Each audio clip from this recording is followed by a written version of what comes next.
So in September 2013, I embarked on my first research trip to Lebanon, preoccupied with the question of risk in the Lebanese context. A red line had recently been crossed in the neighboring Syrian civil war, triggering international condemnation. But as military operations had not yet spilt into Lebanon, I began my research in Beirut, the air thick with the threat of violence. In stark contrast to the dark promise of conflict, and can you all hear me okay? Just thumbs up. Everything fine? Yeah, okay. In stark contrast to the dark promise of conflict, the in-flight magazines on my trip there contained a proliferation of yet-to-be-built luxury development projects. These architectural visualizations, miniatures of the life-size versions I would encounter wrapped around the many construction sites across the city, intended to seduce the flight's captive audience to invest in these images of luxury real estate development. And so began my 5-year-long embedded study and speculation to the reciprocal nature of these projected images of destruction and development in Lebanon. So the conjoined image of destruction and development in Lebanon, I argue, is produced through an interconnected limit condition of risk. My framing of the term limit condition comes from theorist David Harvey's writing on the processes by which capitalism constitutes a condition of limit, spatially, materially, and psychologically. I applied this logic across the spectrum of risk addressed in Lebanon, including violent conflict, in addition to capitalism, as part of the constituted condition of limit. I further observe how this limit condition transforms the urban environment into a space produced and perceived through the restrictions of risk. So Harvey determines that this limit condition can withdraw the human right to the city. I argue that this condition also calls into question the even more basic human right to shelter. My interest in the experience of risk in Lebanon stems in part from my own experience of living through and fleeing the Lebanese civil war in 1989 as a child. This experience has created in me a vested interest in understanding the specific and protracted nature of this limit condition of risk in Lebanon, widely perceived as being in effect since the Lebanese civil war. But as I argue, this condition is rooted in a longer history of colonial violence perpetrated in the Arab region since the turn of the 20th century. Witnessing the civil war in Lebanon as a child made the stark transformation of the city, once I was able to return and visit, much more noticeable. My analysis of the interconnected limit condition of risk in Lebanon therefore doesn't begin with a spectacular moment of violence or a catastrophic or political event occurring during conflict. Rather, I begin with the reading of two operative images of destruction and development discovered during fieldwork in 2013. In the encounter of the two images, which I'll come to discuss in a minute in more detail, my experience of the history of violence in Lebanon gave meaning to the potential influence of these images on the milieu that they depict. This contextual knowledge, though perforated, would have been impossible to gather through the standard time frame of a doctoral project, and provides an optimum perspective for analysing the long, slow, and structural violent threads of a limit condition of risk. This does, however, pose a larger methodological question on how might we be able to recognise and assign accountability for the continued cycles of slow and structural violence that take place in contexts we cannot all be a witness to.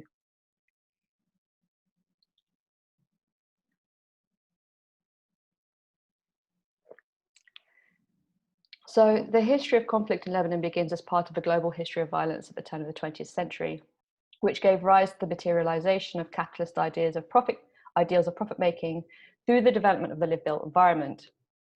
I argue that a precedent was set through the total war of the Second World War and the Allied invasion into Vichy French-controlled Lebanon and Syria in 1941, which can be traced in the effects of the Lebanese civil war between 1975 and 1991, and further in the war between Israel and Hezbollah, fought in Lebanon in 2006. This limit condition of risk is made visible through these spectacular moments of violent conflict, but beyond the optics of these spectacular events is a complex condition that theorist Rob Dixon would describe as slow and structural modes of enacting violence, which are purposefully less visible and therefore much more difficult to detect and prove.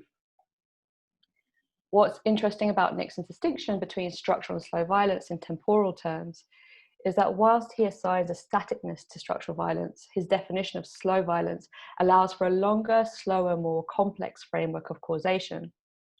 I'd like to build on this further in regards to the context of Lebanon, replacing the static nature of structural violence as instead being constant. And this is an agreement with the fact that slow violence occurs as a kind of accumulative process towards the rising wave of these spectacular moments of violence, which become visible in their rupture. The limit condition of risk in Lebanon can be observed in two images of the domestic space as seen, as you can see at the moment, encountered in 2013. The image on the left shows a life-size architectural visualization of a soon-to-be-built luxury development project, visible on the hoardings that wrap that construction site, the construction site of that building. This architectural visualization, created for feasibility and for planning reports, later migrates into on-flight lifestyle or in-flight magazines to entice investment into the luxury development projects. Through their wider dissemination across the city, as an endless flow of images, they reproduce Lebanon's urban environment as a shimmering mirage of a future, or of a city under constant and multiple suns. These images convey a model of modern life inaccessible to a large percentage of those who constantly encounter or live within their spectral view.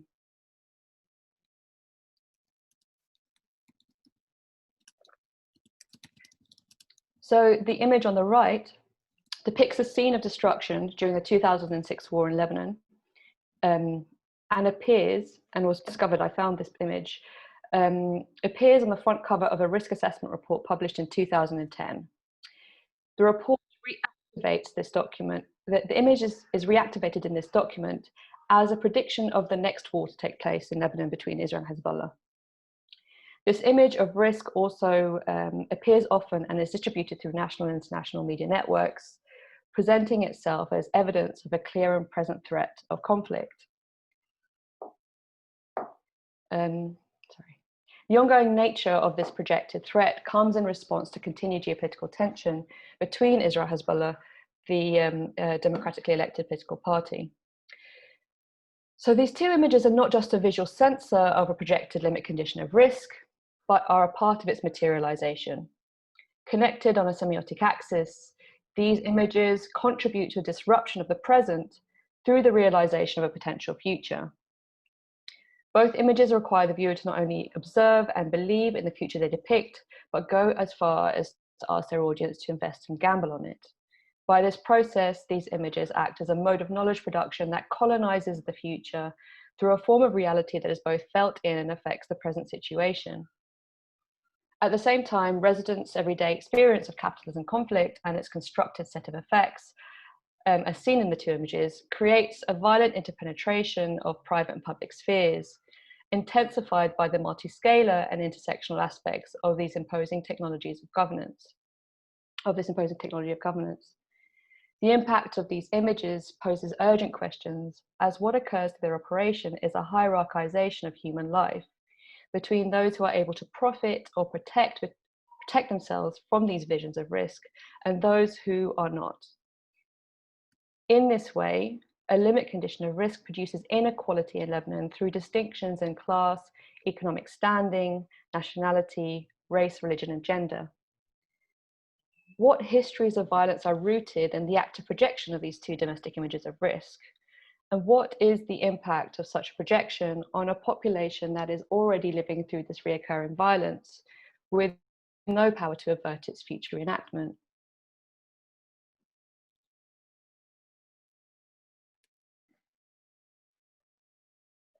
So this section is called the object of risk. After observing the precarious nature of cargo and transit on the sea, colonial merchants from North America were the first to convert the threats of sea travel into a commodity of its own, refashioning their collective insecurities into a new form of private property called risk. This cooperative process, developed by colonial merchants, isolated risk as a separate commodity, so that the object of risk itself could be shared, exchanged, or sold, distributing responsibility for the loss or damage that might affect the resource commodity in transit. The perception and risk in relation to sea travel catalyzed a series of actions that enabled the management and distribution of known and unknown threats in the future, and through this mechanism of transference, the principle of insurance was born. Insurance meant that colonial merchants could purchase financial compensation in the anticipation of their property being lost to a peril of the sea or an act of God.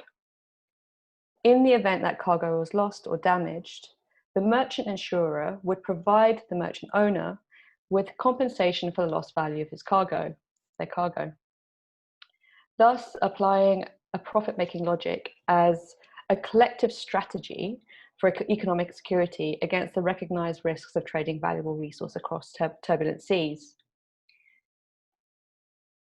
This was not only a way of controlling the risk that confronted merchants at sea, but also became a mechanism for conquering lands, resources, peoples, and mines. In this way, the colonial merchants would take on risk by shipping human cargo in the form of slaves or non-human cargo in the form of tobacco and sugar, and profit from whatever situation that object or subject was placed in, regardless of whether the intended destination was reached safely or not. Colonial merchants were therefore able to share the limit condition that they experienced from the risk of transporting valuable goods, distributing this risk in order to give themselves more power and license to impose a developed mode of governance on all encountered. Therefore, the object of risk and the insurance mechanism was a colonial way of thinking about value in relation to human life and in relation to human and non-human life, giving license to colonial merchants to place the lives of who or what they encountered or decided to transport in a position of heightened risk, whilst ensuring themselves against danger and further profiting and benefiting from this action.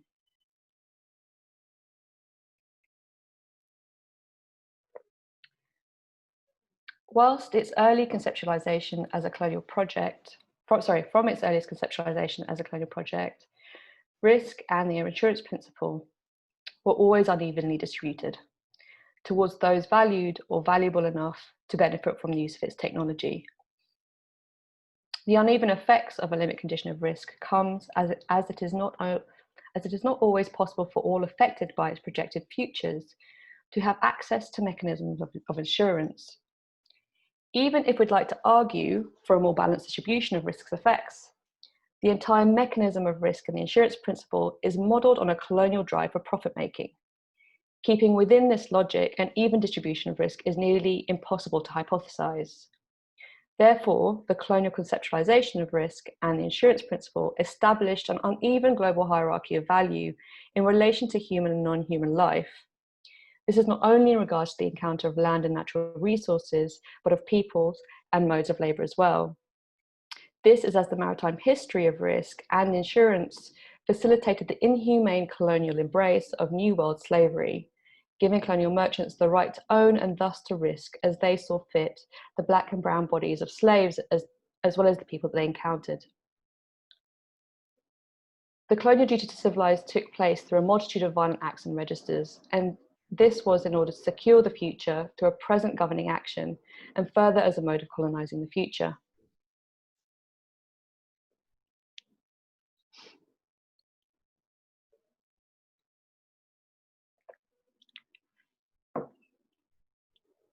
So this section is coming back to this idea of deconstructing risk.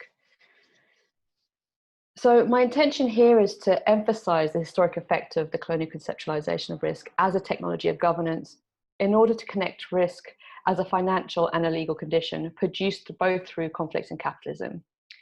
In citing the history of violence perpetrated through colonial mechanisms of governance in the context of Lebanon and Syria, I seek to recontextualize risk's operation to the land, people, and resources in the Arab region. As legal theorist Sarah Keenan writes, new forms of ownership generated by contemporary finance are derivative of properties past.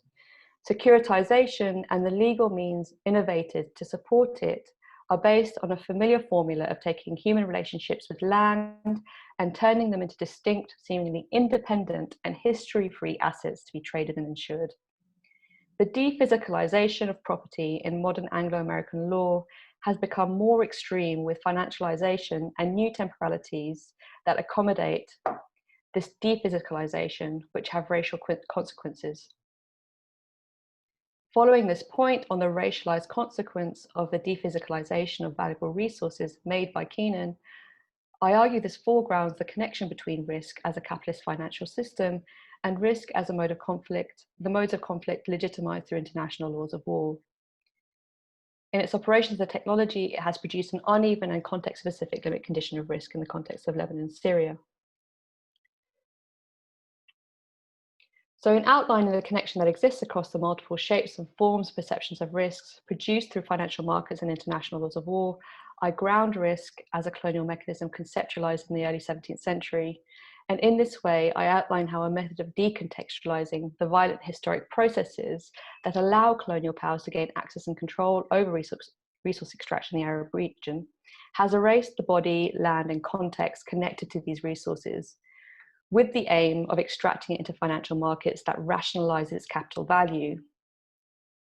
In short, resource commodities are disconnected from bodies, land, and context to enter financial markets that rationalize its capital value.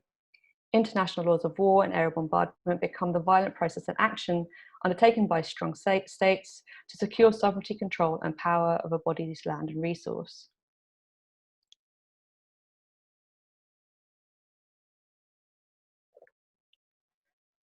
In taking a historic look at the conjoined effects of capitalism and conflict in the context of Lebanon and Syria, I aim to recontextualize risk, not as an autonomous object, but as a situated condition of threat that affects some more than others.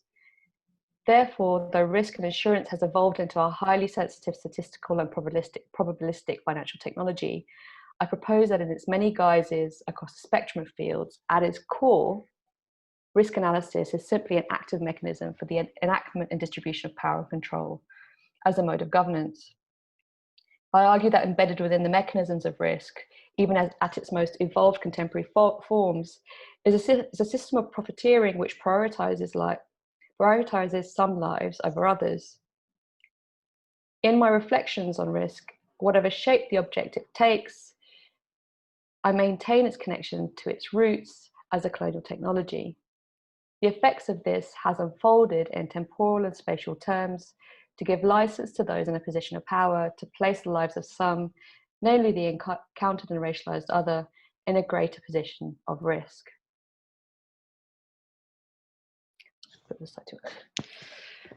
Okay, so in order to make concrete the nature of this condition, particularly in the context of Lebanon and with my own experience of risk in that context, I've kind of focused my analysis in part through an analysis of the materiality of the lived-built environment, or what I call the lived-built environment, and specifically the domestic space, as was seen in the two images earlier. And as you can see in this image reflected at the moment, this image actually, I mean, it says in the text, is a photograph of the kitchen, our kitchen in our house in Lebanon just before we left during the war. And so the domestic space, the home and the house, operates in this way as a site where a complex range of values converges under one roof. Shelter is provided by the architecture of the home through its potential material strength to withstand adverse conditions or exterior threat. Access to the home as shelter is often accorded to a set of political, economic, social, and geographic reasons. In this way, the temporal and spatial material transformations of the domestic space can be read in response to the influence of these forces, particularly given the capacity of certain material transformations to protect against adverse conditions a human needs shelter from.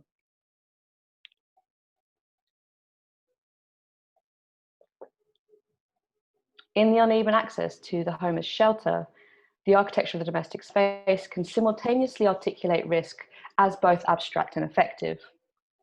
As under a condition of heightened insecurity produced, for example, through aerial bombardment, the architecture of the home undergoes a radical shift as it transforms from a space of shelter to a space of threat. As it becomes a site where a series of small-scale actions can be undertaken in anticipation of risk's violent effects.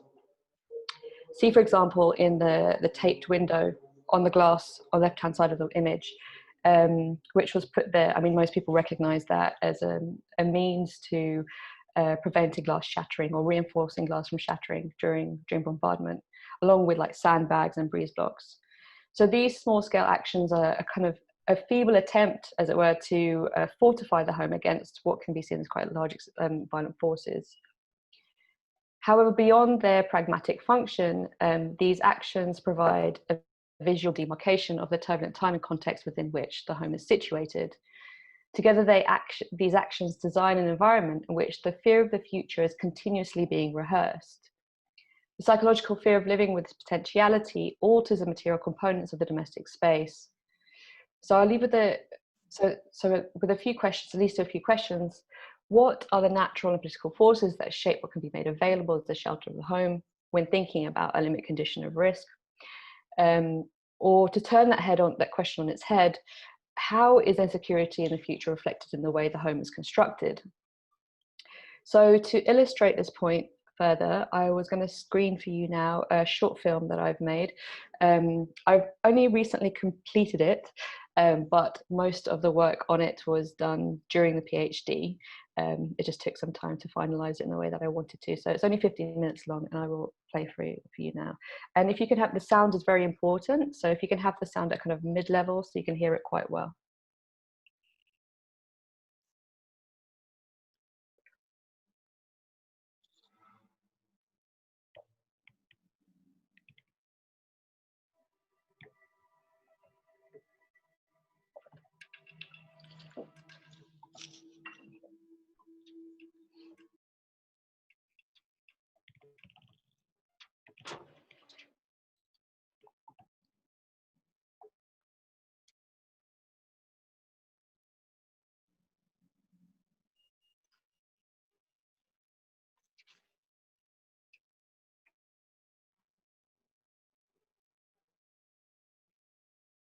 هذا بيتنا. سوري انه ما فيني استقبلكم بهيك حاله. هذا بيت مسكن وقت حرب الجبل، وبعدين كانوا مستحلينه 7-8 سنين. اول بيت بنبنى بالاسمنت، بالبيتون. اول بيت بالضيعه، كل البيوت كانت تراب تنحدر على الايد. وهذا البيت اول كارثه وصلته هي بالحرب العالميه الثانيه، وقت اللي اجى الجيش الفرنسي البروفيشي تابعين لفيشي، وكانوا بحاله تضعضع هربانين من بيت الدين، لان بيت الدين كمان ضربوا بالطائرات. اجوا القوات الانجليزيه، قوات الحركه، وبالطائرات كشفوا شافوا انه في وجود عسكري، وضربوا بالطائرات، ضرب البيت وخرب مرة ثانية. هلا فرجيك فوق بعد في أثر لحد هلا بالسقف، صار في فجوات بالبيتون، وكمان ما حدا عوض عليهم، راحت. هذا قصة بيتنا.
هذا كان اول بيت بتعمر سطحه من اسمنت، وكنا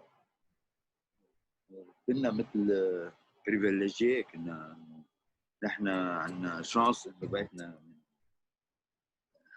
سطحه ما بينحدر، سطحه بيتون.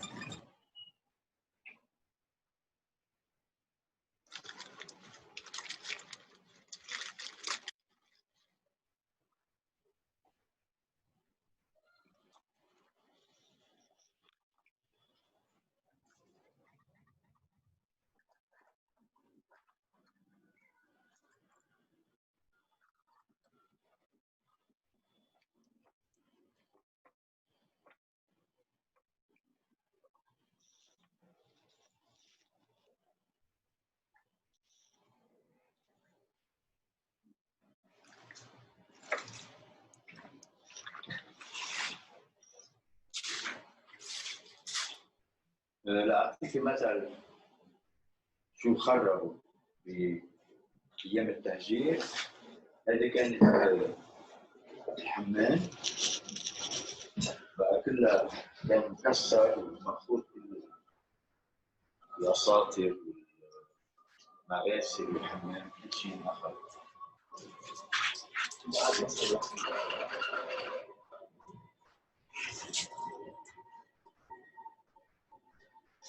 winter they came here.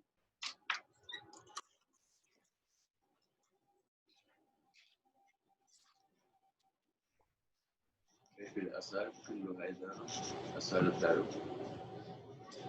هذه الأوضة أكثر شيء انضربت، سقفها كان في فتحة كبيرة كثير، وبعدين صلحناها بقي تنش لأن البيتون ما بيخضع بعضه. فشوف الأثر محل ما فيه علامات مثل تنميع ماء، هذه هي محل انضرب. الأطفال أو الأولاد اللي كانوا بعمر يروحوا على المرحلة بدل ما كانوا يطلعوا يتخبوا وقت تجي الطيارة يظهروا يتفرجوا عليها. هذه الغرفة الثانية كمان مثل الأولاد، انصاب سطحة، عندك آثار بهالزاوية، هون كان في بجوة كبيرة تصلحت، بس بما إنه الحديث كان مضروب على سد الحديد على البيت طبعا.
Right. Yeah, so that was Under Multiple Suns. Sorry, there's so many sirens. I live in central London, not central, but South London, so there's a lot of sirens that go by all the time. Yeah, that was Under Multiple Suns, and so that film, I think, is one way of thinking about reflecting on some of the questions that I posed for this seminar, and under the kind of a wider umbrella of the subject, but of what artists can do. So essentially that film is about bringing forward a kind of historical narrative, or little known historical narrative, both little known in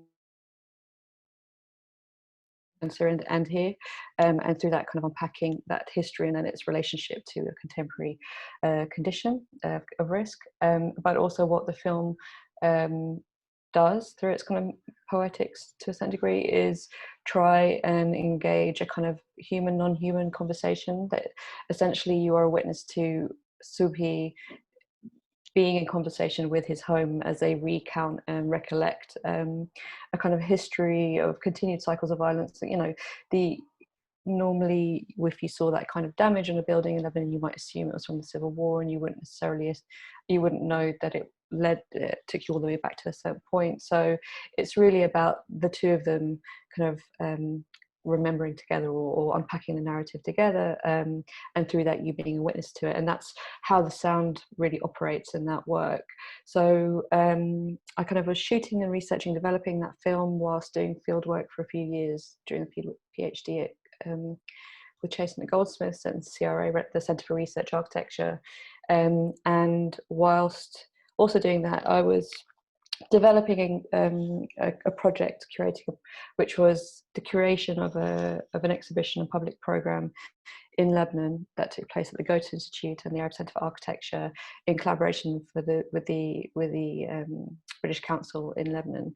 And so that project was called Points of Contact. That took place in 2018. And so with Points of Contact, it brought together multimedia responses and investigations into the architecture of the built environment in Lebanon. The participating artists, theorists, activists, lawyers, and architects explored an interpenetration of private and public spheres affected through a lived condition of capitalism and conflict. The exhibition changed and evolved over its duration, being constructed and deconstructed as each participant presented their work through a series of screenings, conversations, performances, lectures, and walking tours taking place across 2 experimental roundtables situated within the framework of the 6 weeks of the exhibition itself and across the different sites. And really, for me, the most important part of it all was kind of having kind of an expansive space, both temporal, but like time and space, to allow each person that was involved to engage with the project in whichever means they felt that they wanted to or felt comfortable in doing so. It led to kind of a development of what I've been thinking through around the idea of poetic testimony,